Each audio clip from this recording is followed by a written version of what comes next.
2,19,00,000 ಗ್ರಾಹಕರಿಗೆ 13,910 ಕೋಟಿ ರೂಪಾಯಿ ಮೌಲ್ಯದ ವಿದ್ಯುತ್ ಉಚಿತವಾಗಿ ನೀಡಲಾಗುತ್ತಿದೆ ಎಂದು ಗೃಹ ಸಚಿವ ಡಾಕ್ಟರ್ ಜಿ ಪರಮೇಶ್ವರ್ ತಿಳಿಸಿದ್ದಾರೆ.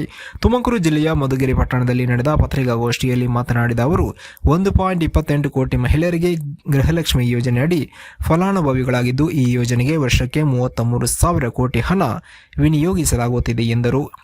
ಈ ಯೋಜನೆಯನ್ನು ಇತ್ತೀಚೆಗೆ ಮೈಸೂರಲ್ಲಿ ನಡೆದ ಕಾರ್ಯಕ್ರಮದಲ್ಲಿ ರಾಹುಲ್ ಗಾಂಧಿ ಅವರು ಅಧಿಕೃತವಾಗಿ ಚಾಲನೆ ನೀಡಿದ್ದರು. ಏಕಕಾಲದಲ್ಲಿ 1.28 ಕೋಟಿ ಮಹಿಳೆಯರ ಖಾತೆಗಳಿಗೆ ನೇರವಾಗಿ ಹಣ ವರ್ಗಾವಣೆ ಆಗಿದೆ ಎಂದು ಹೇಳಿದರು.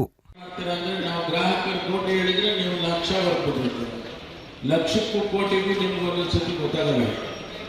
ಅದಕ್ಕೆ ಎರಡೆರಡು ಸರಿ ಹೇಳ್ತೀನಿ. 2,19,00,000 ಗ್ರಾಹಕರು, ಸುಮಾರು 13,910 ಕೋಟಿ ರೂಪಾಯಿ ಅಷ್ಟು ಕರೆಂಟ್ ಮುಫತ್ತಾಗಿ ಗ್ರಾಹಕರಿಗೆ ಹೋಗಿದೆ. ಎರಡನೇದು ಗೃಹಲಕ್ಷ್ಮಿ ಯೋಜನೆ. ಮೊನ್ನೆ ತಾನೇ ಮೈಸೂರಿನಲ್ಲಿ ಲಕ್ಷಾಂತರ ಮಹಿಳೆಯರು ಸೇರಿ ಕಾರ್ಯಕ್ರಮವನ್ನು ಮಾಡಿದ್ದು.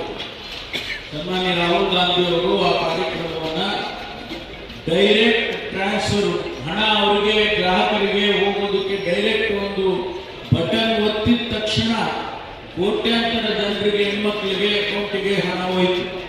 ಎಷ್ಟು ಹೋಯ್ತಪ್ಪ ಅಂತ ಹೇಳಿದ್ರೆ 1.28 ಕೋಟಿ ಜನ, ಅಂದ್ರೆ ಮಹಿಳೆಯರು.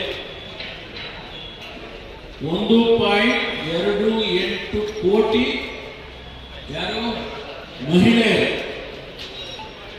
ಅದಕ್ಕೆ ಹಣ 33,000 ಕೋಟಿ.